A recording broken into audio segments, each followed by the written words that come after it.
जी बिल्कुल, जो प्रूव करता है कि heart elements as a fall out of covid अभी देखा जा रहा है, इसके बारे में हमें जरूर बताइए ऐसा।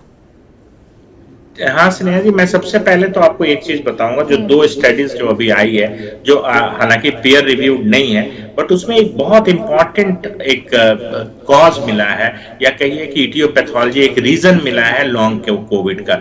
इसको बोलते हैं वेगल नर्व डिस्फंक्शन, VND।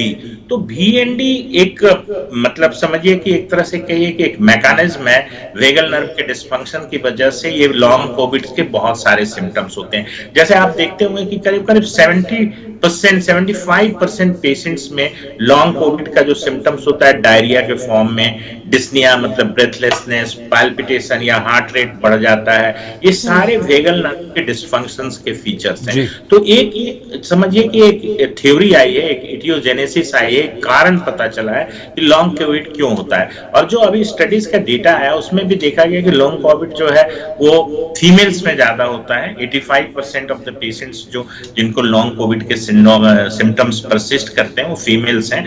और इसका जो कॉजेटिव मैकेनिज्म है, इसको एक नए ढंग से कहिए कि डिफाइन किया गया है कि वेगल नर्व डिस्फंक्शन। और इसको प्रूव किया है उन लोगों ने कि जैसे अल्ट्रासाउंड करके उन्होंने देखा कि नेक में जो वेगस नर्व होता है, एक वेगस नर्व समझिए एक क्रेनियल नर्व्स है, बहुत 12 जो नर्व्स है उसमें से वेगस नर्व्स के थिकनिंग हो जाती है। उसमें थोड़ा सा उन्होंने अल्ट्रासाउंड का जो एक इको टेक्सचर होता है वो बदल गया। तो एक पॉजिटिव मैकेनिज्म बताया कि लॉन्ग कोविड होता क्यों है और परसिस्टेंस 1 साल तक इसका हो सकता है। तो एक ये थ्योरी अभी तो देखिए प्रूफ हो जाए और भी लार्ज डेटा कलेक्ट हो इस पे। और एक इसके ट्रीटमेंट पे एक आया है कि जो इनहांस्ड एक्सटर्नल काउंटर पल्सेशन हम लोग कार्डियोलॉजी में भी यूज करते हैं, जिनका हार्ट फंक्शन कम होता है उसको ECP बोलते हैं। बट चूंकि ये स्टडी जो है ये जो कंडक्ट हुई है वो एक ECP प्रोवाइडर्स के साथ के द्वारा ही हुई है, तो इसमें लोगों को थोड़ा सा शक लग रहा है कि इसका कोई बायस्ड स्टडी ना हो। तो मुझे लगता है कि एक स्टडी ऐसी हो कि लॉन्ग कोविड वाले को ECP दिया जाए और कुछ एक प्लेसिबो टाइप का ट्रीटमेंट दिया जाए जो ECP से डिफरेंट हो। अगर दोनों के रिजल्ट में जब फर्क आता है तो मान सकते हैं कि लॉन्ग कोविड में ECP भी एक ट्रीटमेंट का एक पार्ट हो सकता है। बट अभी टू अर्ली है ये मानना।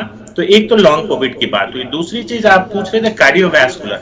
तो ये आप मान के चलिए कि इवन एक्यूट जब कोविड-19 होता है उस समय लंग्स में निमोनिया और रेस्पिरेटरी ट्रैक्ट के अलावा ये इंडोथीलियम, अभी नई थ्योरी आई है कि ये जो वैस्कुलर लाइनिंग है या ब्लड वेसल्स की जो अंदरूनी जो सतह है उसको भी डैमेज करता है।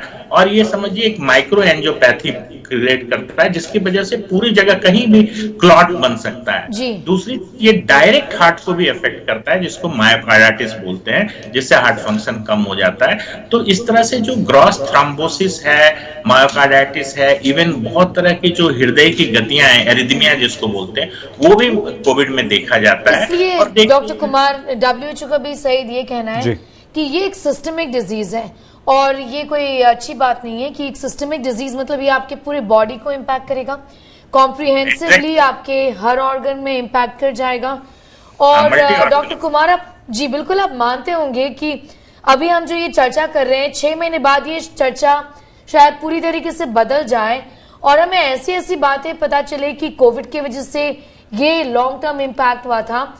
इसके बारे में अभी WHO खुद को पता नहीं है, क्योंकि वो यहां तक कह रहे हैं कि ये एक सिस्टमिक डिजीज है और ये 5 वेरिएंट्स के बाद ये क्लियर हो चुका है।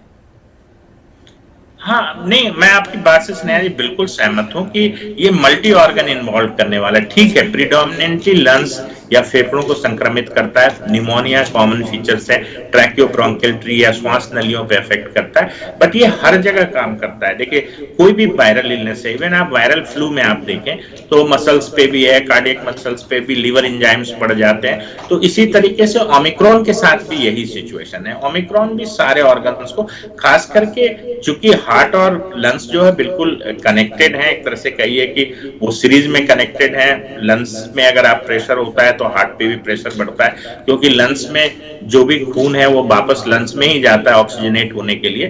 तो लंग का प्रेशर अगर बढ़ेगा, लंग में फाइब्रोसिस होगी तो राइट साइडेड हार्ट फेलियर होगा।